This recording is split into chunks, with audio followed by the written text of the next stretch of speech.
Bueno, Irene, pues nada, primero de todo, muchas gracias por venir. Me hace muchísima ilusión, ¿eh? O sea, tenía muchas, muchas, muchas ganas de este directo. Qué bien. Para la gente que no te conozca, si quieres, preséntate un poco, di a qué te dedicas, a qué te has dedicado todo este tiempo, un poco de tu trayectoria personal y profesional. Pues yo vivo en Madrid, que estabas hablando antes de tu experiencia en Madrid, que fue donde nos conocimos Afor y yo, hace muy poquito, pero que fue un placer, ¿eh? Rocío, que está hoy en el stream por aquí abajo, nos presentó y muy bien presentadas, la verdad, muy guay. Y nada, yo trabajo, hasta hace muy poco he estado siendo responsable de las áreas de comunicación, marca y recursos humanos dentro de una empresa de tecnología aquí en España. Y en los últimos años, la verdad que mi experiencia ha estado un poco pivotando entre esas 2 áreas, ¿no? Tanto en la parte de people, sobre todo en la parte de selección y felicidad, que es en la que estoy más especializada, como en la parte de, pues ya sabes, employer branding, todo lo que tiene que ver con la comunicación, tanto interna como externa. Y me gusta mucho estar en proyectos de tecnología que tengan algún tipo de cariz ético, o bien el proyecto, o bien que la repercusión que vaya a tener mi curro dentro de la empresa, pues que sea al menos cuidar a la gente, ¿no? Hacer que estén un Qué poco, guay. un poco mejor. Y nada, yo estudié hace muchos años, que decías antes que tú eras una bebita, yo ya no. Estudié sociología, me especialicé en psicología social y en comunicación, y llevo desde 2008 dando la tabarra, currando y haciendo cosas distintas, sobre todo dentro del sector de la tecnología. Seguramente, y hablaremos hoy precisamente de procesos de selección, estaréis cansados y cansadas de ver en Twitter y en LinkedIn gente que se queja, ¿no? De los recruiters, ¿no? Es como un grupo Irene, social. perdón por Dime. interrumpirte, tengo una ganas de que vengas porque no veas la de gente que tengo en el chat odiando a todos. Mira, Ecuatro y tú los odian, no los pueden ni ver, no puedo ni mencionar recursos humanos. La gente, los informáticos que hay aquí tienen un trauma en base a, no lo sé, porque mi experiencia ha sido maravillosa, pero hay gente que está absolutamente traumatizadísima, de verdad. Yo les digo que no todo el mundo es así, pero bueno. Vale, pues mira, tiene mucho que ver con esa experiencia. O sea, estoy convencida de que nosotros podemos percibir a las recruiters o a los recruiters por 2 razones. Una, por lo que leemos todo el tiempo, ¿no? Si estamos leyendo todo el tiempo que los recruiters pues, nos hacen ghosting, o no nos dicen la banda salarial, o no nos contestan, o nos preguntan por cosas un poco ridículas, o suben ofertas que buscan unicornios y no tienen nada que ver con lo nuestro, o no sale nuestro perfil. Si siempre leemos eso y a eso le sumas que nuestra experiencia a veces no es agradable, porque tendemos además a recordar las experiencias que no son agradables, no recordamos tanto las entrevistas que nos fueron bien como esa persona que nos hizo ghosting, eso es lo que nos duele. Pues realmente eso contribuye a que al final haya un grupo social que tenga o no unos rasgos psicosociales concretos, nosotros percibimos o lo generalizamos de una forma, ¿no? Eso al final pues es una perspectiva que construimos lo que decimos, por lo que leemos o por nuestra propia experiencia. El tema de los recruiters yo entiendo que es algo peliagudo, por más de una razón. La primera, porque nosotros generalmente cuando estamos en un proceso de selección tenemos una predisposición emocional que tiende a ser entre neutra y positiva, ¿no? Como que tenemos una expectativa de que nos cuenten cosas, de que nos digan cosas. Pero claro, en el momento en el que nos encontramos un roce o un fallo, ¿no? Esto de que no nos contestan o que cuando nos escriben nos preguntan cosas que no tienen nada que ver, entonces estas cosas nos molestan, nos fastidian. Esto no sé ahora mismo cómo serán los países de Latinoamérica. Yo gestionaba un equipo que trabajaba en México y en Perú, y la verdad que el mercado laboral es un poco diferente. Pero sí que es cierto que aquí, y más, como bien decías tú antes, hace un año, ¿no? Que este año hay muchísimo más hiring freeze y no se está contratando tanto. Ujú. Claro, tú estás trabajando y te molestó muchísimo que te escriba un recruiter. Eso es horrible. Vamos, que me molesten para ofrecerme trabajo. Afuera decía una cosa muy interesante al principio, ¿no? Que era, joder, que cuando estás empezando, pues esas cosas, pues a lo mejor no te molestan, que lo que te hace es ilusión, ¿no? Ir a Mm. la entrevista y tal. Pero es verdad que por alguna extraña razón al sector de la programación le molesta mucho que le manden mensajes de LinkedIn para ofrecerle trabajo. Tía, En pero yo fin, eso, ojalá o fuera sea, así en todo, ¿eh? O sea, te juro por mi vida que yo eso nunca lo he entendido. O sea, sí me veo gente que le molesta, que a lo mejor tienen, no sé, 15 años de experiencia, pero digo, o sea, que alguien, yo qué sé, se haya equivocado en tu nombre porque, yo qué sé, tío, a lo mejor es una pobre persona a la que le obligan por convenio, o no sé cómo van esas cosas, a mandar 200 mensajes al día o encontrar una persona en 3 días, yo qué sé, y se equivoca en el nombre, pero en plan, es como una subida de ego muy grande, ¿no? El coger Twitter y decir, guay, esta persona, no sé qué, me ha vuelto a ofrecer trabajo cuando, en plan, no sé, o sea, tampoco es tan deep, ¿no? Te están ofreciendo trabajo, es como que la gente se siente mejor por el hecho de rechazarlos todavía, ¿no? Claro, Por- hay una cosa muy interesante que tiene que ver también con ese ego del que hablamos, pero también muchas veces em, con el desconocimiento de cómo está ese rol. Tú antes comentabas que cuando te mudaste a Madrid, con 19.000 euros se vive mal. Un recruiter cobra menos, siendo senior, ¿vale? O sea, créeme que con menos de 19.000 euros se puede vivir en Madrid.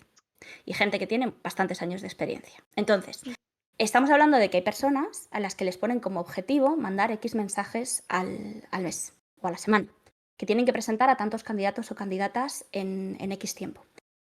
Los recruiters no escriben las ofertas de empleo. Nunca. Ya. Quien escribe la oferta de empleo es el hiring manager, que es una persona técnica que manda las características y luego dentro de recursos humanos a lo mejor se redacta, pero ese unicornio no lo está buscando el recruiter, no lo busca. Quien no te quiere decir la banda salarial no es el recruiter ni la recruiter, es la empresa. Ya. Quien decide poner ese tipo de emoticonos y tal, normalmente ni siquiera es el equipo de people, es el equipo de marketing.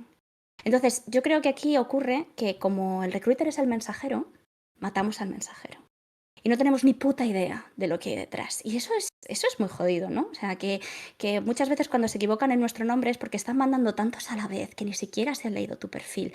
Porque su sueldo depende de, además, muchas veces, la cantidad de personas que contraten. Entonces, el recruiter quiere que te contraten, no te quiere tirar, no te quiere hacer ghosting, créeme, porque muchas veces su sueldo, sobre todo si trabaja en agencia, depende de la cantidad de gente que entra en la empresa. Ese recruiter siempre está acompañado de una persona técnica, excepto en empresas muy, muy pequeñas. Bueno, fíjate, es que en empresas muy, muy pequeñas muchas veces ni hay recruiter. La persona técnica hace el proceso entero Sí, porque sí, sí. no hay Sí, eso. sí. Entonces yo Totalmente. creo que el problema de los recruiters es que, y eso es seguramente responsabilidad de la gente de People, es que no tenemos espacios o no ha habido espacios en los que se diga, se comente esto que decíamos, ¿no? Que se hable de esas condiciones, igual que se habla tan libremente en entornos de programación, aunque luego cuando nos pregunten la banda salarial, en todos los entornos digamos de 10 a 100.000, ¿vale? Pero yo creo Una que pregunta. Vale, perdón. Dale, dale, dale, Eh, no, sin problema. Vale, una pregunta. ¿Por qué muchas veces, o sea, yo creo que una de las molestias de la gente, que realmente no creo que sean molestias, sino una frustración, es de los juniors cuando van a leer, que lo están Ujú. comentando por ahí, Mm, van a leer una oferta laboral y ven que a lo mejor sí. piden 48 lenguajes y los 48 lenguajes no tienen nada que ver el uno con el otro. Mi pregunta es, eso yo entiendo que no lo hace el recruiter porque no tiene ni puta idea de Yo no. Python ni de la librería de RIA que tú estás usando. Claro, sí. Entiendo que eso lo hace la persona técnica. ¿Por qué si son personas técnicas quienes están detrás de estos procesos de selección también, que se supone que trabajan con esas tecnologías en el día a día y que escriben esas ofertas porque están tan mal hechas? Pues mira, esto tiene respuesta una vez que trabajas en negocio, ¿vale? Cuando ya dejas de ser recruiter y empiezas a hacer otras cosas, aunque hay gente que sigue trabajando de recruiter toda la vida, yo te digo, las condiciones a lo mejor empiezan a subir y ya no cobras 16, ni 18, ni 19, sino que estás en los 30, por ejemplo, pero es muy difícil que subas de ese baremo, incluso siendo muy, muy senior, ¿vale? Wow, Eh, Yo wow. empecé a trabajar en ese área hace ya bastante tiempo y cada vez más he estado en la parte de negocio, ¿no? Y yo esta pregunta que planteabas tú, yo me la planteaba también. Decía, hostias, ¿quién ha redactado esto? ¿Han sido los desarrolladores y las desarrolladoras? ¿Te acuerdas que te he dicho que era el hiring manager? Pues mira, a veces las organizaciones, por ejemplo, cuando es una consultora, ¿vale? Cuando estáis aplicando una consultora y veis un montón de lenguajes distintos, eso puede ser porque no se sabe a qué proyecto vas a ir.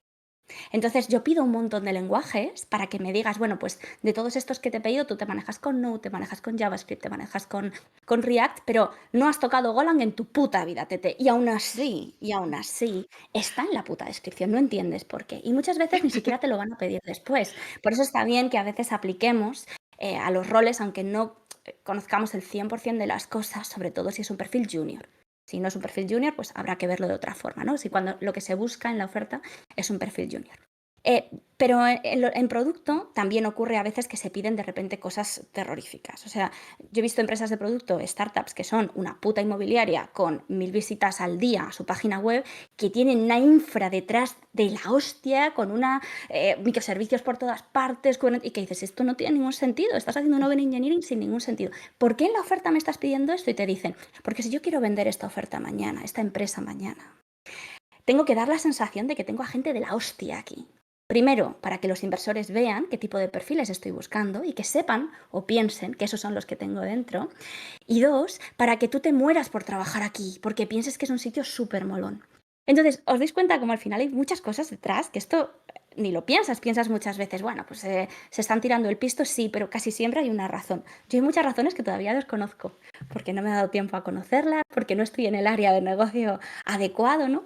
Pero este tipo de preguntas es muy interesante, yo creo que todas nos los hemos planteado alguna vez Ujú. y está bien, yo creo que se hable y que se hable con tranquilidad y con libertad de estos temas, ¿no? Porque también nos ayuda a todas a entender dónde estamos aplicando. Vale, vale. Me parece súper interesante esto que estás diciendo, ¿vale? Y lo voy a unir con una pregunta que realmente o sea, realmente también me interesa bastante a mí saberlo. Y es, ¿qué tipo de empresas hay, ¿vale? Porque todos conocemos las consultoras, las empresas de producto, etc. Y, por ejemplo, para un junior, ¿cuál es la empresa a la que recomiendas aplicar? También te voy a preguntar aquí un poco tu experiencia de dónde te has Vale. encontrado, es que ya te voy a sonreír, me está haciendo gracia. ¿Dónde te has encontrado las mejores culturas de trabajo y las peores culturas de trabajo? Pues la primera parte yo creo que es, ¿qué es mejor para un junior? ¿Una consultora o una empresa de producto? Así en general, muy general. Vale, todo esto que os voy a contar, por si alguien hace un clip de algo de esto, es muy importante saber que esto se basa en mi experiencia y que no es la realidad. Quiero decir, mi verdad no es la verdad de todo el mundo y hay que entender, pues lo que decía antes, ¿no? Que dependerá muchísimo del tipo de vivencias que hayamos tenido o que conozcamos de nuestras personas cercanas, pues que a lo mejor esto, y sobre todo esto también cambia y evoluciona con el tiempo. Antes de que hubiera la caída del Silicon Valley Bank, este que tuvimos Ujú, en sí. abril, que Ujú, a partir de ahí, como bien decías tú, hay muchas menos ofertas, ha ujú. cambiado también un poco. Probablemente esto no sea más o menos de esta forma, pero bueno, yo os cuento mi vivencia. Vale, ¿qué cosas buenas tiene entrar en una empresa de producto desde el principio? Mira, normalmente en las startups muy, muy pequeñas, muchas veces identificamos startup con empresa de producto, pero no siempre es así. Ujú. Hay muchas empresas que son startup que a lo mejor es el señor lobo y la señora loba y sus amiguitos y que van a solucionar problemas. Pero generalmente, cuando hablamos de empresas que son emergentes o que trabajan con tecnologías novedosas, como esa en la que estuviste trabajando tú, que tienen equipos pequeños, si son muy, muy pequeños, el salario sí puede ser más bajo, pero habitualmente el salario de entrada es más alto en las empresas de producto y startups que en las empresas, sobre todo son scale-ups ya, que en las consultoras. ¿Vale? Esto es una cosa que, por las tablas salariales que yo he visto, trabajando en ellas. O sea, es más fácil que tú entres en una startup si ha pasado alguna ronda de financiación, por eso os digo que sea ya más una scale-up, pues es más fácil que entres en Madrid, pues entre 22 y 30.000 euros, dependiendo de tu background y de tus estudios. Ujú, Pues si vienes de la carrera, a lo mejor ujú. es más fácil que tengas 28 tal, que una persona que a lo mejor ha hecho un bootcamp más reducido, una formación más reducida y que entra por ese dinero. ¿Qué ventajas tienes? Pues las has dicho tú perfectas, ¿no? Es verdad que es más fácil que trabajes con nuevas tecnologías, pero también es más fácil que tengas que pegarte de hostias tú sola. Entonces, una Ujú. persona como tú, que eres autodidacta, o que dices, oye, pues yo me siento más a gusto si busco la formación, si veo vídeos de un youtuber, si hago ese tipo de cosas, en una startup te puedes sentir, en una empresa más pequeña, te puedes sentir mejor en el sentido de que lo que te van a pedir es que llegues ahí y produzcas y a correr, ¿no? Y que a lo mejor no Claro, tienen un programa formativo o de acompañamiento claro. tan grande como que puedes tener una empresa más grande, sea de producto o sea una consultora. Entonces, depende mucho del perfil. Ahora, ¿qué pasa con el entorno, con la cultura de estos sitios? Pues es que, tía, es que las empresas son la noche y el día dependiendo muchísimo de quiénes son las founders. Si toda la gente que ha fundado esa empresa son señoros o es gente que viene, que son de la nacionalidad X o la nacionalidad Y, que tienen una cultura impregnada diferente, o si cuando has hecho la entrevista y has podido conocer a estas personas les has preguntado si su referente en el mundo es Elon Musk o te hablan de una empresa distinta, ¿no? Eso también te da muchísimas pistas. Claro, la cultura va a ser muy diferente. Entonces, hay startups que son súper sanas, hay empresas de producto, incluso consultoras también, que son súper sanas, y hay otras que son una puta mierda. O sea, que el entorno es tóxico, que el entorno es endogámico, porque se tiende a contratar a personas de solo el mismo perfil de los founders. O sea, gente pues muy dinámica, con mucho potencial, ¿no?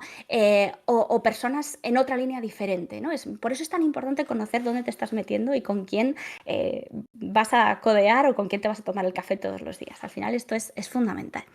Entonces, es muy difícil definir la cultura de las startups. Yo he encontrado sitios muy guays. Hace muy poco en Twitter compartía como un fragmento de una oferta de empleo en el que ponía que si venías a esta empresa, que tenías que tener en cuenta que se trabajaban fines de semana, que ya tienes que darlo todo, que esta empresa va a ser tuya también. Y es cierto que... Va a ser tuya, pero no vas a cobrar lo que van a Pero cobrar no, los founders. Va a ser tuya en no, por cuanto a carga supuesto. laboral, solo eso. Y decía una persona en Twitter que es una puta crack, que vamos, la quiero con locura y la admiro muchísimo. Decía que claro, que si te van a dar acciones de la empresa desde el primer día, que si no estás tomando decisiones en el board, que para qué coño te piden trabajar tanto. Pues la gente que trabajamos en puestos directivos, sí que es verdad que a veces, pues obviamente haces más horas, pero tía, va en el rol. Y Claro. si no quieres ese puesto, pues no lo hagas. Igual que estas startups, que yo creo que a mí, yo estuve en una así, y me vino de puta madre en el sentido de que durante un año aprendí mucho, hice muchas cosas, pero luego me fui a otra en la que me pasaba en urgencias 2 noches a la semana, porque estaba con un nivel de estrés y de tensión brutal, porque lo sientes como tuyo y eso es bueno, pero también puede ser muy Totalmente, malo, ¿no? Si esa cultura que totalmente, acompaña no es tan totalmente. tóxica. Y si tienes que Entonces, sí, renunciar a algo, a quedar con tu familia, con tus amigos o lo que sea, renuncias, renuncias. no, Renuncias porque porque te es sientes... tuyo. Sí. Eso es, exacto. Te Responsable, sientes tan sí. parte del proyecto y muy responsable. Y además esto se te traslada y tal. Yo creo que hay un momento en la vida en el que no a todo el mundo, pues esto nos ha podido venir más o menos bien. Yo he estado en entornos así y no me arrepiento porque lo que soy hoy es lo que he sido durante todo este tiempo, ¿no? Entonces al final pues algo habré aprendido. Pero es verdad que a nivel de años de vida te puede costar mucho. ¿Qué pasa en las consultoras? Mirad, las consultoras o las empresas más grandes, no tienen por qué ser consultoras, podemos hablar de empresas más grandes de producto, una telefónica, ¿no? Empresas a lo mejor más grandes, pueden tener dentro de su presupuesto anual una partida enfocada a formación de personas junior, ¿no? Y eso suele estar guay. En consultoras hay algunas que tienen programas de formación de juniors en los que los salarios de entrada son muy, muy bajos, pero incluye un plan formativo y a partir del mes no sé qué, o cuando entres en proyecto o lo que sea, pues entonces ya te suben el sueldo, ¿vale? Y lo que estás cobrando por trabajar, realmente estás cobrando por estudiar.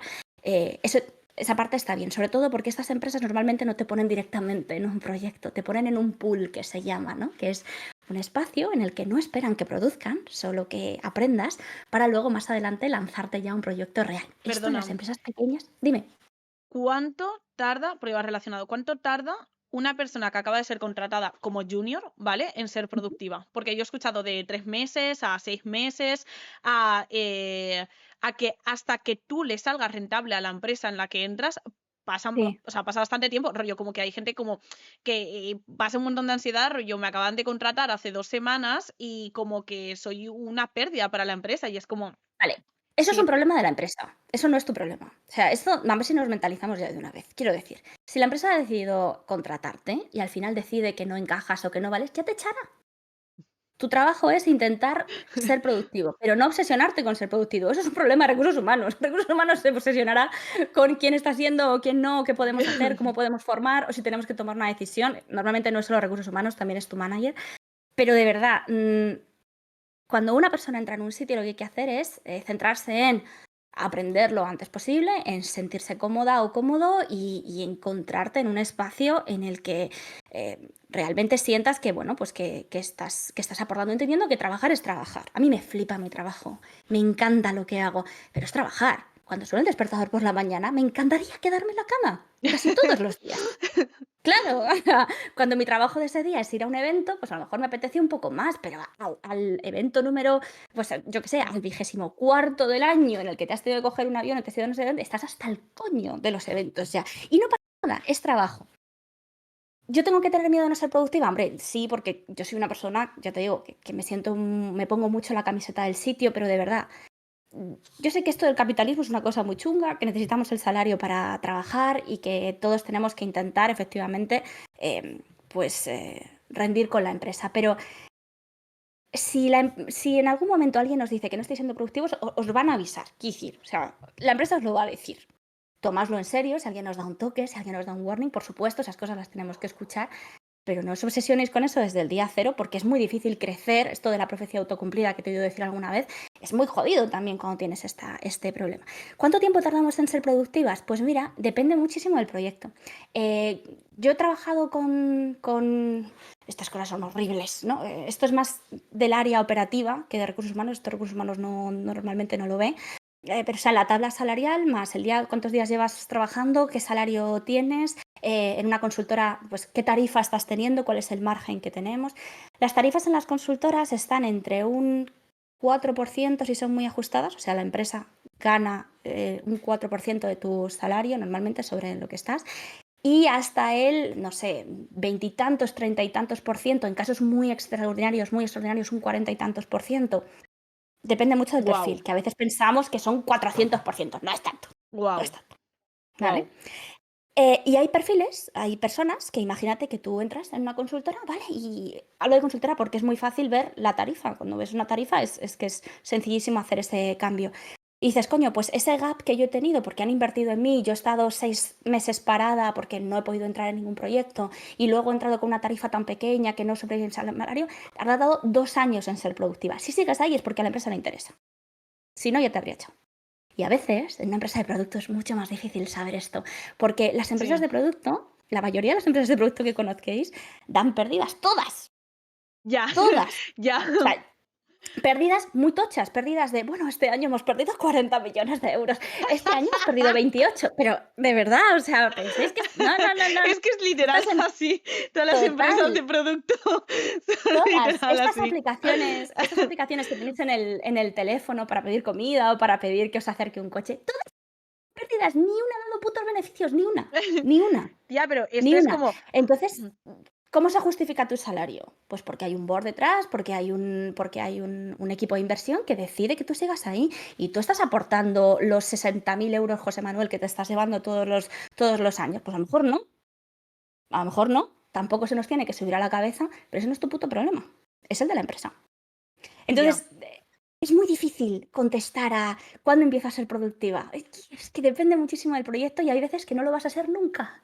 Pero por lo que sea, a la empresa, pero no pasa nada, a la empresa le interesa que estés ahí, porque si no, no estarías. Y en el momento en el que los proyectos son inviables, como decías tú, todos a la puta calle, que ese es uno de los problemas que tiene este sector también. Vale, o sea, lo que acabas de decir es súper interesante porque yo creo que me obsesioné con esta idea cuando entré en esta startup y la startup al final quebró. Entonces, como realmente no dio sus frutos, yo nunca fui productiva para la empresa, pero yo, sin embargo, estaba pensando, wow, es un montón de dinero. O sea, yo viniendo de cobrar una basura, pensaba, se están gastando un montón de dinero en mí y es que nunca lo vamos a recuperar, ¿sabes? A lo mejor me he fumado un porro con esto que voy a decir, pero yo tengo entendido que la gente de media en las empresas está un año en tecnológicas.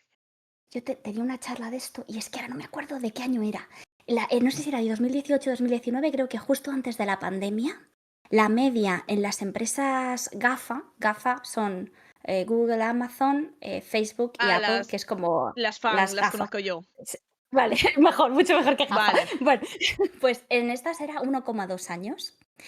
En las startups que yo conocía ese año, ya te digo, fue justo antes de la pandemia. En España, no solo en Madrid, en España, gente que vivía en España, que trabajaba para otras empresas, estaba en 1,4 años. O sea, quiero decir que la gente decía 1,4 años, pero en estas otras empresas en las que todo el mundo quiere trabajar, será mucho más, era casi menos, ¿no? Entonces, Qué curioso. sí, yo ahora mismo es un dato que no tengo, me da mucho miedo decirte, pues, pero es cierto que después de 2020, en 2021 hubo un índice de rotación muy alto. Empresas que a lo mejor estaban entre el 20 y el 30% del índice de rotación. Eso no quiere decir que el 20% de la plantilla se fuera, ¿eh? Si buscáis índice de rotación en Google, vais a ver la fórmula con la que se saca, no es tan directo como un 20 o un 30%, pero empresas que tenían de media un 26, entre un 26 y 30% pasaron a un 60 y tantos por ciento. Wow. O sea, más del 80% de la población cambió de trabajo durante la pandemia y durante los 6 siguientes meses hasta junio de 2021. Entonces, aunque no te sé decir cuánto tiempo llevaban en su empleo anterior, sí que fue como todo el mundo empezó a buscar remoto, había mucha gente que había salido porque hubo muchos despidos durante ese momento también, ¿no? Que habría que ver qué parte es rotación voluntaria y qué parte es rotación involuntaria. Pero bueno, es interesante porque efectivamente, y como dices, no estás tan desencaminada, ¿no? Cuando dices que es un año y pico, es el tiempo que la gente suele estar. En roles a lo mejor más de un engineer manager o gente que esté más ya en la parte de negocio, la gente de producto suele estar un poquito más, pues ahí ya podemos ver 3, 4 años. Y luego personas que a lo mejor estén muy consolidadas porque estaban desde el principio, pues puedes llegar 5 o 6 años, pero no suele ser mucho más de eso. ¿Por qué crees que pasa esto? O sea, creo que una de las razones es, o sea, yo estoy pensando para mí misma, porque yo en mi primer trabajo estuve 6 meses, en el segundo un año, en el tercero un año, y en este llevo 4 meses y es como, vale, ok, me quedan 8 meses, ¿no? Pero es como que siento que al principio sí que hay como una curva de aprendizaje como muy alta y como que la gente en un momento se estanca y se va, que es algo que no pasaba antes. Yo escuché que un equipo de verdad se consolida o tarda en formarse Sí. aproximadamente un año. Pero claro, si hay 6 miembros y los 6 van rotando de un año en un año, es imposible que al final ese equipo sea sólido porque siempre hay gente que entra y va. Entonces, ¿cómo se lidia con esto? ¿Sabes? ¿Cómo se forma un equipo de verdad si ahora la gente hoy en día ya no forma, o sea, ya no se queda en empresas el tiempo suficiente? El tema de que la gente cambie mucho en los seniors se podría entender en el sentido de mejoras, ¿no? Que ahora vamos a ver más en profundidad eso. En los juniors, lo que pasaba antes de la pandemia y durante la pandemia también, es que había mucha gente que había entrado con un salario de junior en un sitio, ¿vale? Imagínate que te pagaban un salario de junior formándote en una consultora 18 y 19 mil euros, ¿vale? Pues cuando llevabas 6 meses y ya te habían formado, venía otra consultora y decía 24, y entonces la gente se iba. Claro, Literal, porque sí. pero total, o sea, total, ¿no? Es que estoy en 24 y me pagan 3. Si es que es normal, ¿quién no se va a ir? Si es que es normal, no, y a la empresa le puede joder, y dices: "Hostia, yo he hecho una inversión", y es verdad, es una putada para recursos humanos, para el equipo, para todo. Pero bueno, tío, pues tampoco le debes pleitesía a la compañía, yo eso lo puedo entender, ¿no? Entonces, en juniors pasó durante un tiempo que había esa guerra de salarios de gente junior, porque hacía falta mucha gente. Cuando tú vendes tu empresa, ¿vale? Cuando tú has creado una empresa de tecnología y la vendes, no solo vendes el producto, no solo vendes el código, vendes a la gente que está dentro. Cuando se compra una empresa, lo que estás comprando es la fuerza de trabajo. Entonces, tener muchos juniors también es gente que suele tener un margen mayor, en las consultoras suelen tener también mayor margen, y ese tipo de perfiles interesaba mucho. Entonces, se explica así la gran rotación de los juniors, por eso que decimos, ¿no? Por ese gran aumento de salario que te daban, sobre todo en los primeros años, por esa guerra de perfiles. Em, es verdad que hablabas antes de, de cuándo se consolida un equipo, ¿no? Que si se hace en torno a un año. Se estimaba, y esto por supuesto es muy diferente dependiendo de las personas y es muy diferente también dependiendo de la empresa a la que vas, que tardas unos 6 meses en pillarle el truco a la gente con la que trabajas, 6 meses, si estás en presencial. Wow. Y un año en, como bien decías tú, tener ya, conocer a todo el mundo, saber a quién tienes que pedirle ayuda, conocer el framework, conocer las herramientas, conocer todo eso, se tarda en torno a un año. En remoto, y esto digo que depende mucho de la persona, por supuesto, por favor, pero en remoto suele ser más tiempo. Entonces, claro, ¿cuándo empiezas a ser productivo? Que es lo que decíamos también, pues ahora se tarda mucho. Esto no es una cosa que tú llegues, te pongas las cosas. Yo me acuerdo cuando contratamos dentro de mi equipo a una persona senior y pasaban 6 meses y todavía me preguntaba cosas y yo decía, pero que han pasado 6 meses, pero yo decía, ya, pero es que esta tía no se ha movido en la oficina, no conoce a la gente, es muy fácil que haya conversaciones fuera de canal que se llaman, que te has perdido cosas informales y aunque lleves 6 meses es muy sencillo que cosas que yo que llevo 2 años, que tampoco es mucho, pues ya las tengo más interiorizadas. Cuando llevaba 6 meses me pasaría lo que a ella. Y claro, en los seniors lo que pasa es que tú, hemos hablado antes de los bombardeos de mensaje. Es muy fácil que el día en el que algo no te cuadra en tu empresa empieces a escuchar. Ese día ya no te molestan los mensajes. Empiezas a escuchar a la gente que te está escribiendo ofreciéndote otra cosa. Y tenemos muy poco aguante, me decía un CTO hace poco, me decía, es que los perfiles tecnológicos tienen poco aguante. Y digo, bueno, o tienen muchas opciones. Y es verdad que a veces tenemos menos tolerancia a la frustración cuantas más oportunidades tenemos. Eso es así, es verdad. Es que el perfil es muy caprichoso. Digo, bueno, pues habrá que cuidarlo. Y ojalá esto no fuera solo de las tecnológicas, ojalá nos pudiéramos permitir el lujo de en todos los sectores, ¿no? Decir, oye, cuídame, porque si no me marcho, ¿no? No decir, bueno, pues vete que tengo una lista una línea de gente detrás de ti. Entonces eso también es algo muy interesante. El día que te salen las cosas mal en el trabajo, el día que alguien te trata mal, y por eso la cultura es tan importante, empezamos a escuchar esas ofertas. Los factores por los que la gente se queda más, yo siempre antes de hacer una charla suelo lanzar encuestas en Twitter o hago forms y los muevo por ahí, ¿no? Claro, yo no puedo pensar que esto es súper representativo porque yo llego a una comunidad muy concreta y aunque haya muchas respuestas, no es toda la comunidad. Pero bueno, yo me fío más o menos a la hora de hacer la presentación. Y la gente decía que, claro, que muchas veces lo que hace que se queden en los sitios son los compañeros y las compañeras, ¿no? Más que la Ya, empresa. escúchame, 1000%, pero 1000%, 1000%. Es un error. Ya, Porque la gente ya. buena está en todas partes. Yo, cuando me fui del primer sitio que me ofrecieron unas condiciones mucho mejores en otro sitio, ¿vale? Entonces yo dije, me tengo que ir de una startup en la que estaba.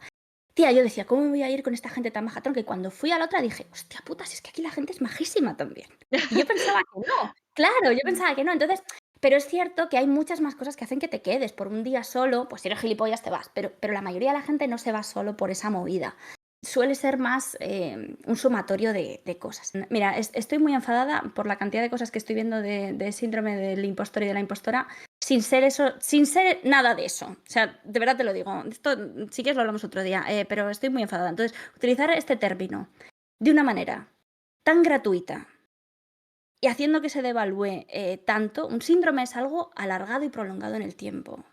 No es algo que sentimos durante el tiempo que estamos trabajando, solo durante un proyecto, o una cosa que se nos quite sin terapia, sin medicación, etc. O sea, pensad en otros síndromes que conocéis, Munchausen, Estocolmo, son cosas serias. Entonces está genial que hablemos de estas cosas y que las pongamos en el conocimiento para que nos identifiquemos y que nos reconozcamos y que no nos dé vergüenza hablar de los temas, pero que tengamos mucho cuidado porque quien lo tiene de verdad a lo mejor y esta manera de autodiagnosticarnos es algo un poco peligroso, ¿no? Entonces, iba a decirte ahora que dentro de las empresas, cuando alguien se quiere marchar, es un poco síndrome de Estocolmo, pero esto en psicología social organizacional no lo llamamos del todo así para que no se confunda con el síndrome de Estocolmo, que es una cosa mucho más seria. Pero volviendo, después de este inciso tan fantástico, creo que es interesante entender que muchas veces cuando tenemos esa afinidad, sentimos que tenemos tanto en común, hay que diferenciar en la responsabilidad que sentimos por producir, esto que comentabas tú de, hostia, es que tengo mucha responsabilidad y si me voy yo se cae el mundo. Eso es una cosa y otra cosa es los lazos informales o también formales que hemos podido establecer dentro de la empresa. Y eso es sano, tía. Eso es ser buena gente. Eso es decir, hostia, me da pena irme de aquí, me da lástima porque tengo realmente la sensación de que estoy... No me gustan las empresas que dicen, esto es una familia, pero sí que lo de la familia no es tan así, pero que está muy bien tener esos lazos porque ayuda, ¿no? a que te sientas, quiere decir que estás bien en el entorno. Si el último día lloras, que no es bueno llorar, por favor, pero si tienes eso es que la experiencia al final no ha sido mala, ¿no? Y eso es con O lo que sea, nos tenemos que no quedar. hay otra forma de, yo creo, de subsistir en una empresa muchas veces. O sea, al final estás ahí todo el día. O sea, si 8 horas de tu No, día estás y con más. gente que, y más, y muchas más la hora de la comida y tal, que no te cae bien, gente a la que no soportas, es que al final tu vida es estar viviendo amargado. O sea, obviamente vas a ganar afinidad y vas a crear vínculos con la gente, pero es que es normal. O sea, ¿cómo puedes estar un año haciendo reuniones de 2 o 3 horas todos los días y al final no tiene nada que ver con las personas que están enfrente tuya? Es imposible. Claro. ¿Qué consejos le darías a...? Porque para empezar, tú cuando eres junior es muy complicado conseguir trabajo. Te responden una de cada 300 veces. Y seguramente, o sea, todo esto que estamos hablando es maravilloso, pero es que la realidad luego en el mundo fuera es que en el sitio donde entres a trabajar vaya a ser una puta mierda. La Claro. gente, pues, seguramente medio también, tu salario también, te vayas a tener que mudar a una ciudad que es un troncho. O sea, y luego la realidad es que es el único sitio donde te han querido porque nadie confía en tu código de mierda. Entonces, es lo que te tienes que comer. ¿Acordáis de que he dicho antes lo de la guerra de los juniors? Que esto Sí, lo vivimos mucho pero en que ya no está. 2017. Ya no Ya existe, no, por no 2 cosas. existe. Ya nadie Eso los ya no quiere. existe. No, no es que nadie los quiera. A ver, yo siempre digo además, esto suena así como muy filosófico, pero lo siento de verdad, Que es que los juniors de hoy son los seniors de mañana. Si no les das curro o no les das oportunidades, son personas que tú estás buscando seniors desesperadamente. Coño, si no formas a estas personas, luego, claro, muchas empresas te dicen, sí, para que se queden un año, para que Ya. se queden 1,2 años. Ahí hay como el doble discurso, ¿vale? Pero bueno, pues hijo, ya, bueno, pues durante ese año algo habrás ganado, si no, no le contratarías, ¿no? Es lo que decíamos de ver cuándo eres rentable, cuándo no eres rentable, pero es otro discurso. La movida de todo esto ha sido, por un lado, el desinflamiento este que hablábamos de que ya se ha pasado como el boom de necesito meter a gente a toda costa, aunque todavía hay muchas empresas que lo que decíamos, ¿no? Se crecen y se construyen y luego se venden, pero sobre todo desde hace un año y pico. Fíjate, es que hace más, porque en la pandemia fue donde se empezó a ver estas cosas de, oye, es que estamos pintando una vaca muy bonita que no da leche. Y la estamos vendiendo y realmente ¿dónde está el beneficio? Estamos invirtiendo en cosas que luego no nos están dando tanta pasta, ¿no? Entonces ahí los inversores pusieron más el freno. Al poner el freno hay menos dinero para contratar personas que van a tardar en tener esa productividad de la que hablábamos antes, ¿vale? Es que me parece tan feo hablar de lo de productividad, pero bueno, creo que es como mejor nos entendemos. Y luego ha pasado mucho a Afor esto de que hay mucha gente que hace formaciones cortas, rollo bootcamps o formaciones de otro tipo, que claro, antes no había tantas y ahora hay, además de que hay muchas más empresas que lo hacen y que buenos dinaritos se llevan, ¿eh? Porque un bootcamp cuesta una pasta, pero Sí, una no, hay pasta. algunos de 7.000 euros, Irene, que son unos 8, 7, tronchos 9, sí, y que es una mierda, vamos, o y sea, que que no te son va a una preparar mejor que basura. otra cosa. Y que antes eso no había tantos. O sea, a lo mejor salían pues 2 generaciones al año de 4 empresas que sacaban esto. Pero es que ahora a cada año tienes 4 o 5, en vez de 8 alumnos por clase hay 20 y tantos. Y una cosa que es muy triste, y de esto no tienen culpa en absoluto, vamos, faltaría más, no es responsabilidad de las alumnas y los alumnos de los bootcamps ni de la gente que se está formando, es em, las mentiras catastróficas que te dicen, oye, métete aquí, has Y estudiado una en carrera tres en la meses que... consigues 30K. Cuando salgas de Exactamente, aquí, o sea, no te prometen exactamente. eso porque es ilegal, pero tienen un truquito súper divertido que es en la web poner el 90% de nuestros alumnos Eso es. un año Encuentra después de hacer trabajo. nuestro bootcamp encontró un trabajo y Claro, está cobrando más de 25K. Y yo eso lo he claro. leído y yo eso se lo he citado a mi padre y le he dicho, papá, tengo que hacer un bootcamp, me va a salvar la vida. Y él está en plan, eres Y, imbécil, no, ¿sabes? y Pero además, a mí me la y cuelan. además piensa que la gente además que lee eso y que lo quiere hacer es gente que viene de otros entornos o que venimos de otros entornos mucho más precarizados. Ujú. Claro, que si estás en un sitio en el que tú ya tienes tu trabajo porque has estudiado turismo, has estudiado lo que sea, me da igual, y estás cobrando ese dinero, no buscas hacer un bootcamp. Entonces a mí está... Y luego, durante la formación, tú tienes clases específicas de, ponte, esto no lo hagáis nunca si sois juniors, por favor, no os pongáis un montón de tecnologías en el perfil. No lo hagáis. No lo luego, hagáis. te, luego te Es full preguntaré, stack. ¿Qué full stack, José Antonio? Has estudiado un bootcamp de 2 meses, cariño. No eres full stack. No eres vale, ni medio stack. entonces, las tecnologías hay que ponerlas para las palabras clave, Es que todas. mira, en el momento en el que pones todas las tecnologías y le apareces a alguien que está buscando eso y está buscando un perfil senior, te bloquea. Porque está hasta el coño de ti. Sí, o sea, por favor, es que es malo para vosotras, porque esto ya los recruiters lo saben. O sea, a mí me pasaba cuando yo hacía ronda con las personas de selección, hacíamos la daily o lo que sea, preguntaban, me decían, es que estoy harta porque estoy buscando a alguien con, pues lo que decías tú antes, Python, no sé qué, y es que me aparece gente que acaba de terminar el Thor hack de turno, por no decir nombres, y resulta, tío, que es que se ponen todas las putas tecnologías en su Entonces, ya no quiero que me aparezca más. Entonces, no le vas a volver a aparecer a ese recruiter. Yo puedo hacer que no vuelvas a aparecer en mi line. No vas a volver a aparecer. Porque te tengo manía, tronco, porque no puede ser que estoy buscando otra cosa y te hayan dicho ponte todo para que aparezcas en los booleanos. No. Si has aprendido HTML, CSS y sabes 2 cositas de React, póntelo. Y cuando yo busque una persona de front, lo pondré. Y si has hecho un proyecto de verdad, tú por tu cuenta, con PHP, con C, con lo que sea, pues ponlo también. Pero ¿para qué coño vas a poner Node si no has hecho nada con Node? No lo pongas. No lo pongas. Si no tienes un proyecto real hecho con esto, no vas a pasar una prueba técnica. Ya, No la vas a pasar. ya. Entonces es mejor que no hagas eso. Y sé y entiendo la frustración.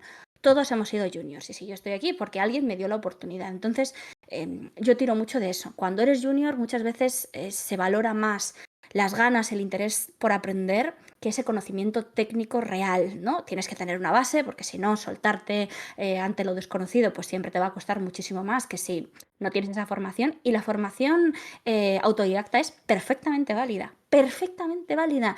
Y me parece además algo que esto creo que lo has comentado tú en alguna ocasión, que es que hay muchos modelos de aprendizaje y muchas personas diferentes a las que les valen diferentes sistemas de aprendizaje, y si tenemos esa oportunidad, ¿no?, de formarnos de diferentes formas, aprovechémosla. Entiendo perfectamente la frustración. Hay que buscar otras formas. Hay que ir a eventos, hay que estar en los sitios, hay que diferenciarse de alguna manera. Sé que cada vez es más difícil porque cada vez hay más personas junior, pero es que, y volvemos otra vez al mercado, el mercado los necesitará. A mí me pasó, Irene, que no me contestaron 4 empresas y dejé de buscar trabajo. Dije, agotador, ¿no me contestan 4? No hago, no hago. Y luego hablé con una persona y me dijo, pero sí, obviamente no te han contestado 4, pero es porque el índice de respuesta es bajísimo. Y yo dije, no me sirve, en plan, no tal. Y realmente, joder, es algo normal y yo creo que a más junior eres, pues ese índice de respuesta será todavía mayor. O sea, Bueno, a menor. ver, aquí pasan menores, pues sí, aquí pasan varias cosas. La primera, tienes toda la razón en que, muchas veces yo a veces decía, bueno, esto es otro de estos secretos que no son secretos. ¿Por qué las empresas publican ofertas y luego no contestan? Bueno, pues por una razón muy sencilla. Una, porque, cuando tú publicas puestos en LinkedIn, ¿vale? En otras plataformas no lo conozco tanto. Cuando tú publicas puestos, estás redirigiendo tráfico a tu página de LinkedIn, a la página de la empresa de LinkedIn, y eso es interesante para la empresa. Seguro que hay un departamento, ya sea el de marca, el de marketing, el de talento o el del que sea, que tiene entre sus métricas que la gente entre en su página. Entonces, a veces esas ofertas ni siquiera son reales. Están ¿Lol? ahí para que la gente vea que, pues lo que decíamos, ¿te acuerdas de que hablábamos antes? Pero ¿por qué no hacen De un que blog? ¿Por qué hacen puestos de trabajo? Además, porque, o sea, porque LinkedIn funciona así. O sea, pero, es una de las métricas. o sea, una vez han aplicado X personas, tú tienes que pagar para que le salga más personas. No, tú pagas, en LinkedIn tú pagas para publicar la oferta. Tú puedes, como empresa, tienes contratada con tu página de empresa, tú contratas pues 2 job slots o 5 job slots o infinitos job slots, depende del plan que tengas de LinkedIn. LinkedIn es carísimo. Esto lo Sí. hablamos, creo que, no sé si Rocío sigue por ahí, pero si veis la conversación que tuvimos, estuvimos hablando, cada cuenta de recruiter es casi tan cara como un recruiter al año. O sea, y si no contestáis los mensajes del recruiter, recruiter no puede mandar más mensajes. Bueno, es que LinkedIn es la hostia. En fin, seguimos. Nunca me va a contratar LinkedIn.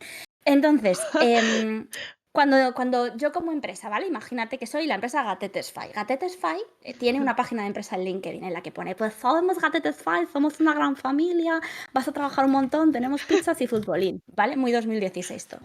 Entonces, Gatetesfy desde ahí redirige a su web, pero sobre todo redirige a su página de empresa de LinkedIn. Entonces, em, tú cuando pinchas en la empresa, cuando pinchas en la oferta, ves la página de empresa o te cuenta como métrica, y eso quiere decir que estás interesado en esa empresa o que la conoces de alguna manera, ¿vale? Y eso es algo que luego el equipo de turno lo va a decir, oye, pues hay tanta gente que ya nos conoce. Es más fácil además que si luego te escribe una persona del equipo de reclutamiento y es una empresa que a ti te suena, y es más fácil que te suene si ya has visto una oferta de ellos antes. Sea real o no sea real. ¿Qué pasa? Esto es una cosa que la gente de recursos humanos no sé cómo nos damos cuenta. Tío, te cogen puta manía cuando les escribes y dices, ahora sí, cabrón, que yo apliqué a una oferta tuya y no me hiciste caso, ahora me estás escribiendo. Eso parece que se nos olvida, pero es algo que está ahí. Las ofertas se escriben falsas, como te digo, primero para tener tráfico y segundo, porque así tú ves qué tecnologías están usando en esa empresa, qué tipo de perfiles buscan y dices, hostia, pues es gente muy top. Esto no lo hacen todas las empresas, ¿vale? Que he leído en muchos sitios, Estoy no paran de flipando, ¿eh? existir ofertas falsas. Eso no es verdad en todos los casos. Yo lo he visto hacer en algunos sitios, en sitios en los que he estado y en sitios en los que no, y sé que es una práctica que se hace a veces. A veces se utiliza para tener una bolsa de candidatos, gente que aplica, y cuando voy a necesitar ese perfil, me voy a esa bolsa de candidatos que escribió en su día y a la que jamás contesté, y veo, bueno, pues si esta persona aplicó en su momento, pues a lo mejor hoy puede estar interesada. Pero esto, como te digo, normalmente tiene ese doble filo porque esa persona que escribió estaba interesada en ese momento y le ha dolido mucho que no contestes. Entonces, no siempre va a funcionar bien. Aquí está la otra cara de la moneda de somos los cabrones y escribimos ofertas que a lo mejor no son tan reales, ¿vale? O que no son abiertas para este preciso momento. Y es que a veces, cuando abrimos una oferta y se inscribe mucha gente, se nos da una hostia en la cara. No tenemos personas en recursos humanos suficientes para contestar a ese correo. Es completamente imposible que, incluso en empresas, te digo, o sea, yo he estado en empresas tochas en las que a lo mejor personas que hagan eso son 3. Y si entran 400 y pico aplicaciones todos los días, Ya. a mí es que puedes calcular cuántos minutos le tengo que dedicar yo a esto. Es completamente imposible que responda. Y esto no es culpa de recursos Vale, humanos. es que lo iba a decir porque has leído el comentario Esta de 4. decisión, Que esta sí, que no es decisión, ese culpa de comentario de es que- mierda, esto no lo decide recursos humanos. Esto es una política de empresa. Esto es una política de... El recruiter no le va a decir... Y seguro que recursos humanos, alguna persona de recursos humanos tendrá el poder No es para culpa decir, oye, lo vamos es a hacer así. culpa de Pero la muchas veces empresa.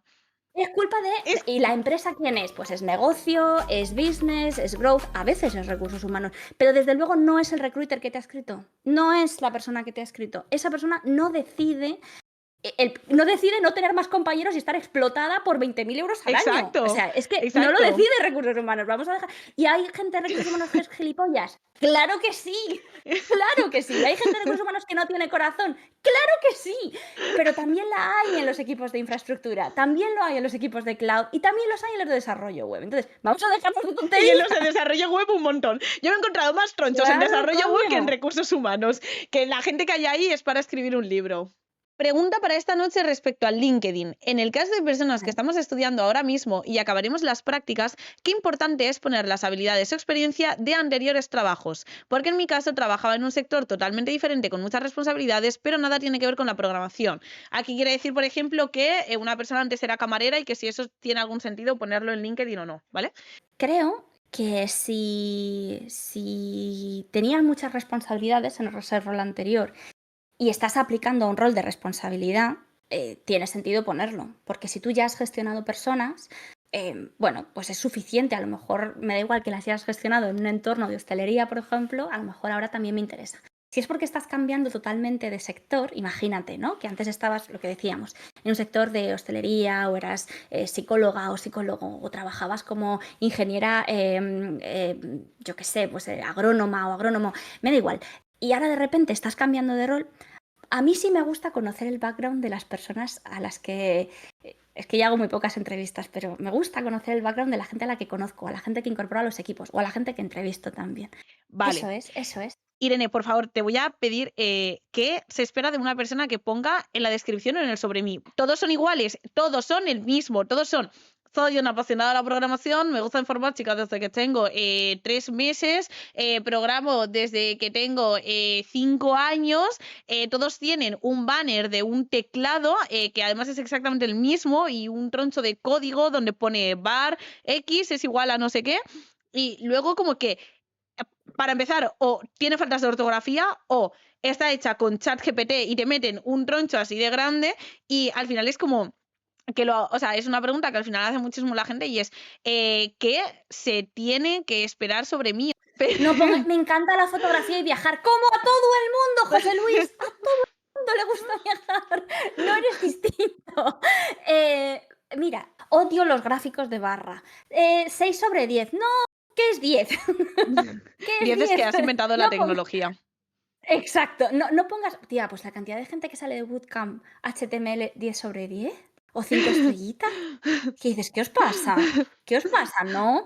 Entonces, ahí a mí sí que me gusta, por ejemplo, meter esto que os digo de, he trabajado sobre todo en empresas de este sector, o me encantaría currar, claro, pues tenéis que tener 2 currículums y pasar uno en función del que toque. Pues si tienes empresa de producto, me encantaría contribuir un producto porque quiero trabajar en un proyecto y ver el end-to-end, desde que inicia hasta que siente. O quiero sentir un proyecto como mío, por eso aplico una empresa pequeña para sentirme parte del equipo, yo qué sé. O quiero trabajar en una gran empresa que me dé posibilidad de cambiar a diferentes proyectos. Si lo que quieres es una consultora, cúrratelo un poco. Porque estamos buscando, en el momento en el que estamos buscando. En perfiles senior es más fácil diferenciarte porque puedes hablar de lo que has hecho, pero siempre es interesante en ese extracto poner lo que queremos hacer o lo que podemos aportar.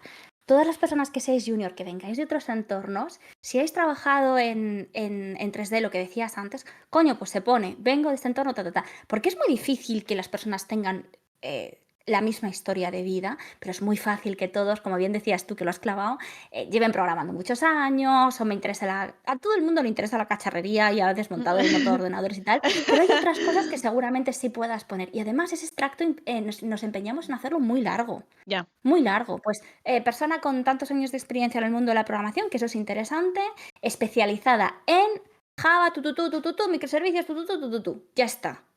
Pasa lo mismo y es que todos los portfolios o son de tutoriales o yo al menos tengo la sensación de que el estándar está como un poco bajo en ese sentido, porque o son iguales o son demasiado alternativos y todo está como medio extraño, con cajas y filtros y fotos donde sales medio descuadrado y se te tapa media cara y, o sea, de verdad vimos unas cosas ahí puestas, tecnologías, un slider así interminable que no acaba de bajas y bajas y hay tecnologías y tecnologías y dices, pero ¿por qué todos los portfolios No. tienen 400 logos de tecnologías? Que ya lo sé, pero en plan, ponme tus proyectos, descríbeme qué has hecho y ponme las tecnologías para que yo pueda ver tu nivel. Ah, Es y no pongáis básico. los logos, Todos. no pongáis los logos. Dejadme que yo haga un F5 buscando la tecnología que estoy buscando. Vale. Vale, Irene, vamos a pasar a las preguntas finales si quieres, Sí, porque sí, perdón. o sea, yo por mí nos quedamos 8 horas, pero es que no te quiero aquí No, lo siento, explotar. No te quiero explotar y hay bastantes preguntas. Entonces, si quieres, te voy diciendo. A ver, hay como 10, 12 preguntas, así que si quieres, hacemos speedrun de preguntas, ¿vale? Claro, claro, y contesto rápido. Vamos, venga, empezamos. Dices Dirga, si llevo un tiempo en la empresa que ya voy suelto y puedo hacer más cosas, ¿cómo hago para que me asciendan o al menos pedir una subida de sueldo? Tienes que tener una conversación con tu manager y lo ideal es que lleves un documento, un archivo, algo que hagas, aunque sea algo que leas, aunque sea algo en un cuaderno, con razones objetivas o logros objetivos que has tenido para presentárselos. No decir llevo mucho tiempo, sino oye, mira, ¿te acuerdas de que hicimos esto y lo resolví? ¿Te acuerdas que estoy haciendo esto tal? ¿Te acuerdas que me propusiste este reto y lo hice? Pues mira, creo sinceramente que tendríamos que tener una Claro, porque conversación tú lo acerca de mi tienes muy salario. presente todo lo que has hecho, pero a la otra persona se le va a olvidar. A lo mejor no, a lo mejor no. Y está guay porque a lo mejor te dice, pues eso no es tan importante. O estás poniendo el foco en cosas que no son importantes para la empresa. Pero con esto sí, que no os tomen el pelo, ¿eh? También con esto. Luego es muy fácil que os digan, ay, no, es que. No, coño, pues a lo mejor después de eso es el momento de buscar otro curro. Pero está guay que llevéis algo de documentación, algo que vosotros podéis consultar para defender objetivamente esa situación. Dice, buenas noches, yo tengo dudas entre hacer el grado superior o la ingeniería informática. Mi objetivo es trabajar en programación y me gustaría saber los pros y contras de cada uno. Hay que buscar, tanto en unas como en otras, es importante buscar opiniones de gente que ya haya egresado, gente que ya haya terminado la carrera. Porque hay las universidades, sobre todo las universidades públicas, tardan más en cambiar sus contenidos, ¿vale? Es verdad que puede que estudiéis más tecnologías que a lo mejor consideráis más obsoletas, pero es verdad que, por ejemplo, una carrera te va a dar una base en álgebra y algoritmia, que si luego quieres hacer cosas de data, por ejemplo, tienes clarísimo ahora que quieres desarrollar, pero you never know, entonces puede estar bien tener esa carrera. Las FPs antes estudiaban más para informática porque cambiar un plan de una FP es más sencillo y a veces se daban cosas como más prácticas, no tanto esa base, pero te limitan a la hora de salir a proyectos de arquitectura, por ejemplo, en un futuro, o toda la parte, como os decía, de data es mucho más difícil solo con un bootcamp o si quieres codear, vale, pero si quieres hacer algo más de arquitectura, lo que sea en el futuro, es más difícil. Y últimamente las FPs hay algunas que no tienen buenas críticas o ¿Reseñas o...? reseñas. Sí, gracias, gracias, eso es. Porque a lo mejor los convenios que tienen con las empresas para encontrar luego prácticas no son tan buenos o los planes de los estudios están más obsoletos. Entonces, depende mucho de lo que quieras hacer en el futuro. Sé que es una decisión difícil de tomar ahora, pero yo lo que haría sería hablar con la gente. Si tienes ya 2 o 3 opciones, hablaría con la gente que ha salido de allí o buscaría en LinkedIn dónde está trabajando. Es que eso no me gusta. Buscar en LinkedIn dónde está la gente que estudió en la Complutense, porque eso es como súper amplio, ¿no? Sí, sí, sí. Entonces, creo que lo mejor es que consultes. Al final, preguntar es la clave siempre. Vale, vale. Le dicen Irene. Buenas, pregunta Daron96. Llevo trabajando más de un año en una consultora española, pero estoy buscando un cambio porque tengo ya 2 años de experiencia laborales en programación. Estoy cobrando 18K brutos al año. La empresa me sigue viendo como un junior, a pesar de que lleva 2 años trabajando.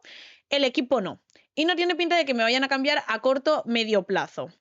Trabajo bien en equipo y tengo un buen nivel técnico. Opinión de compañeros actuales.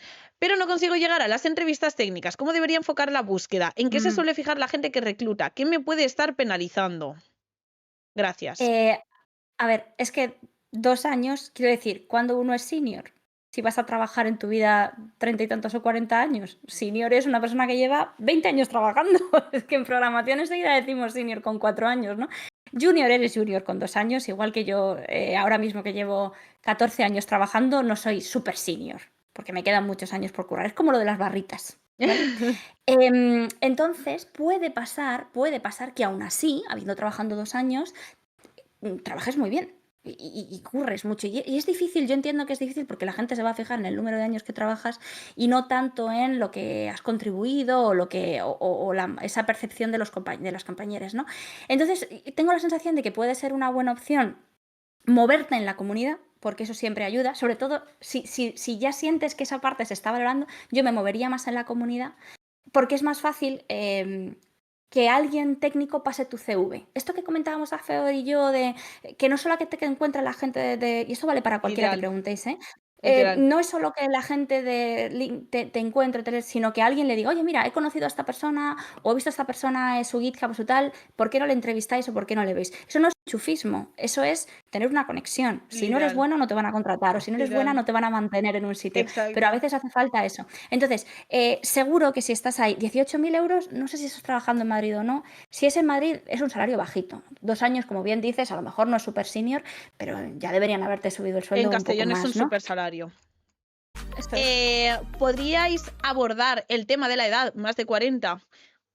Te voy a dejar a ti porque Eh, te doy el espacio, pero ningún problema. Vamos, en tecnología no es un problema, excepto que hayas estado trabajando en COBOL los últimos 25 años. Porque con el resto de cosas no debería ser un problema. Y además, la edad puede ser una dificultad a la hora de encontrar un salario alto. Si has estado mucho tiempo en otro sitio porque esperes un salario mayor, pero no debería ser ese también un problema. O sea, ya te digo que si eres muy junior porque acabas de convertirte y tienes 45 años, pues puede que tal, porque muchas veces no nos encaja el salario de junior en el tipo de vida que tenemos cuando tenemos Exacto, cuando 45 tienes años. hijos. Puede pasar eso. Pero yo cambié de sector y me tuve que bajar el sueldo y aguanté y ahora pues tengo un sueldo súper, súper digno, muy por encima de la... Antes hablabas de la media y la... En 2021 el salario más frecuente en España eran 18.000 euros. Más Wow. frecuente, Tía, ¿vale? es que pierdes el foco en plan muchas veces en eso, pero porque no yo, porque yo siempre he tenido salarios bajos, pero es que todo el que está a mi alrededor, es que yo cobro Ah, 35K ah, y tengo 3 años de experiencia porque me fui a una startup y yo me voy de startup a startup, entonces voy consiguiendo como tal y yo hago como job jumping y no sé qué, entonces estoy cobrando 40.000 y no sé qué, y eso yo Eso y no quiere decir que nos tengamos que bajar el sueldo, o sea, quiero decir, ojalá todos cobraran lo mismo. O sea, a mí me parece mal lo de no, que se bajen el sueldo de los informáticos. No, coño, que todo el mundo cobre más, pero claro, que que no todo el se mundo nos cobre olvide, más. más de 50.000 euros solamente gana el 5% de la población Yo, activa. pues normal, es que 50.000 euros es un pastón. O Bueno, sea, pero un pastón, un pastón. en Bueno, tecnología el salario medio está en más de 40.000 euros. O sea, porque ya te digo que a finales de... Otra cosa es que ahora estén volviendo a bajar, pero a finales del 2010, 2018, 2019, 40.000 pavos por 4 años de experiencia, así.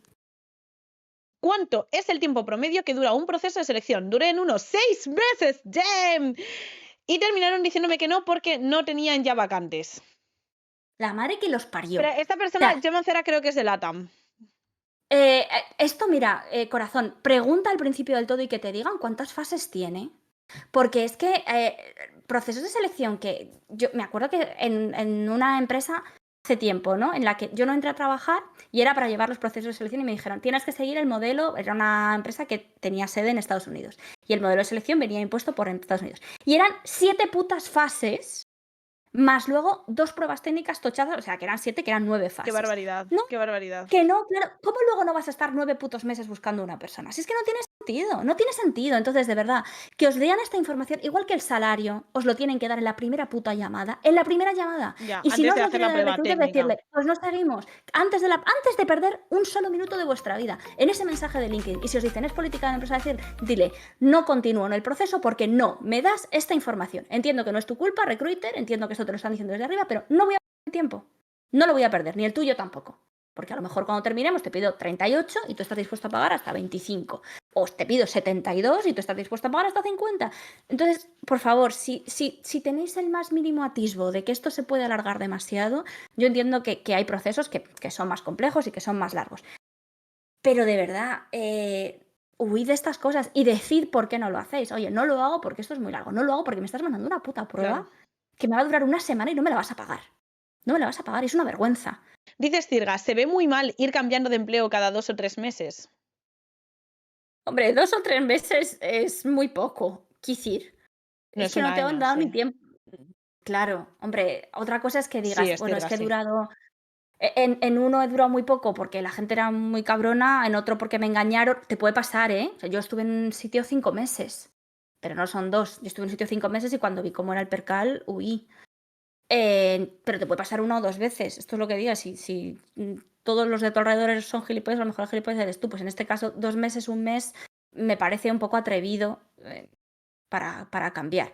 Pero bueno, es que al final cada historia de vida es distinta, ¿no? Pero sobre el papel diría que sí que es poco. Vale, pregunta Warriors.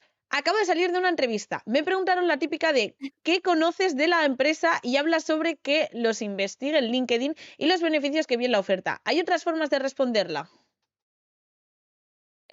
No, antes de hacer una entrevista con una empresa, aunque al principio no te acuerdes de quién te ha llamado porque has aplicado a muchas, yo siempre recomiendo que entréis en la web para ver qué imágenes de archivo han subido, si se definen como una familia y cosas así.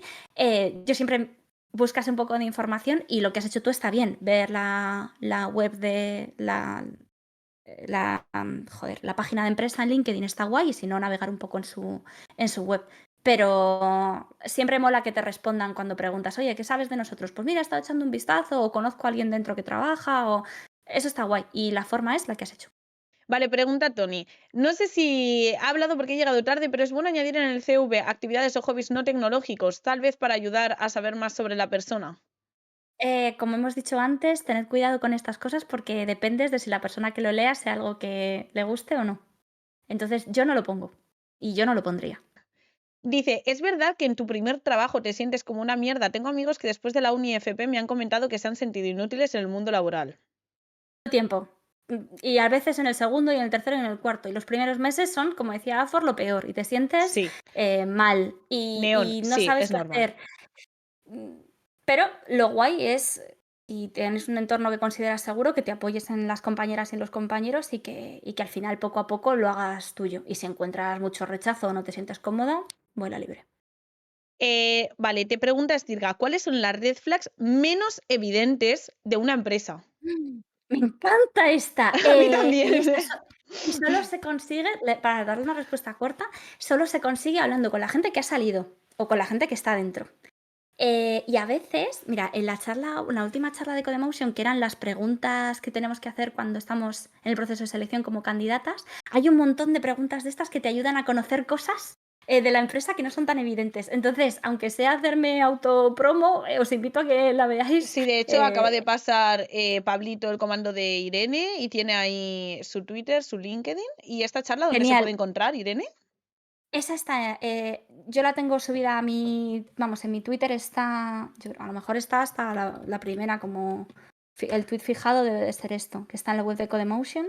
Y si no, en la MiduConf o en el MiduFest, o no me acuerdo, la primera que di es también de preguntas, lo que te gustaría saber y no te atreves a preguntar. Qué Y si guay. buscáis en el perfil de Midu, si me buscáis en su canal de YouTube, hay una charla de 10 minutos que son preguntas, pero esta de Codemotion es mucho más completa.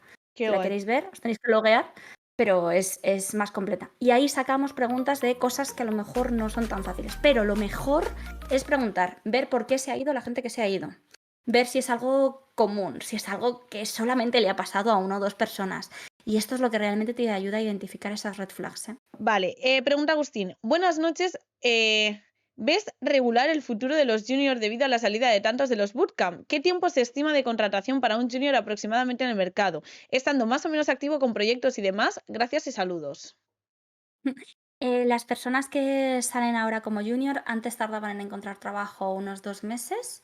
Si eran mujer, estaba más cerca de los 9 o 10 meses. ¡Dios! Eso también. Sí, ¡Qué puta barbaridad! sí. Excepto en bootcamps así muy concretos, como el trabajo que hacía Dalab, el trabajo de inserción de las mujeres que habían estudiado programación era muchísimo más alto que el ¡Qué de los absoluta hombres. barbaridad! Ahora mismo no os puedo dar datos, pero está más cerca del año que de los 2 meses. La incorporación de un junior entry level después de un bootcamp. Entonces, con esto os digo que no os engañen, que nos tomen el pelo. Es seguro que en algún momento encontraréis alguna cosa, pero no penséis que va a ser súper, súper, súper rápido. Y yo es verdad que hace unos años sí que podía animar y decir que la gente podía encontrar trabajo más pronto. Ahora creo que es importante tener una diferenciación, o bien por formación o bien por proyectos propios. Vale, pregunta rápida que me da curiosidad a mí, la diferencia entre encontrarlo en España y LATAM, porque he visto que en LATAM, en países como Argentina es complicadísimo, hasta gente con mucha seniority, con tal, es súper complicado. Eso también es porque el mercado laboral general, por la viabilidad de las empresas, por el sistema, por el momento económico. Y ahora en Argentina os espera uno, amigos, o sea que get ready for the good times porque va a ser jodido. Y en cualquier caso, por ejemplo, en países como México, los salarios, lo que yo he visto, subieron muchísimo en los últimos 2 meses, una barbaridad, el margen de las empresas se redujo bastante, cosa que me parece bien, que mejoren las condiciones de trabajo, porque el salario, como bien has adelantado tú, era muy bajito, entonces me parece una cosa fantástica. También porque cada vez hay más personas que trabajan para Estados Unidos. Saber inglés en LATAM es importantísimo, chicos, porque os va a abrir puertas en proyectos de otros países en los que os pueden ayudar un montón.